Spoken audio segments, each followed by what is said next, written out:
قابل رحم ہے وہ قوم جس کے پاس عقیدے تو بہت ہیں مگر دل یقین سے خالی ہے۔ صرف سچائی کے آگے گھٹنے ٹیکو، صرف خوبصورتی کی پیروی کرو، صرف محبت کا کہنا مانو۔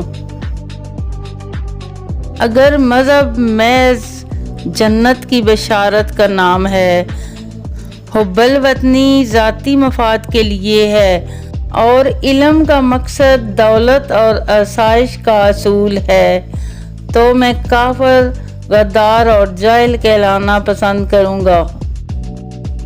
اگر تم نے ہر حال میں خوش رہنے کا فن سیکھ لیا ہے تو یقیناً تم نے دنیا کا سب سے بڑا فن سیکھ لیا۔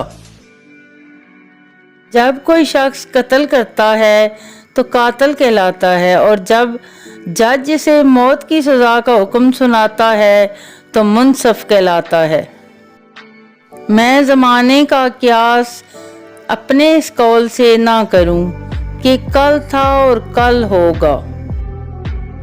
جب زندگی کو اپنے دل کے گیت سنانے کے لیے گانے والا نہیں ملتا تو وہ اپنے دلی جذبات کے اظہار کے لیے فلسفی پیدا کر دیتی ہے۔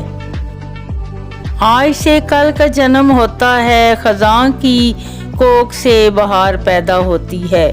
سوکھے پتے دھرتی کو گود میں سما کر ہریالی اور پھولوں کو روپ دیتے ہیں۔ آنسوؤں کی جدت سے مسکراہٹیں جاگ اٹھتی ہیں۔ آرزو نصف زندگی ہے اور بے حسی نصف موت۔ یہ زیادہ عقل مندی کی بات ہے کہ ہم اس خدا کی باتیں کم کریں جسے ہم سمجھ نہیں سکتے، اور انسانوں کی باتیں زیادہ کریں جنہیں ہم سمجھ سکتے ہیں۔ جو آدمی جتنا زیادہ بولتا ہے اتنا ہی کم عقل ہے۔ کس قدر اندھا ہے وہ شخص جو اپنی جیب سے دوسروں کا دل خریدتا ہے۔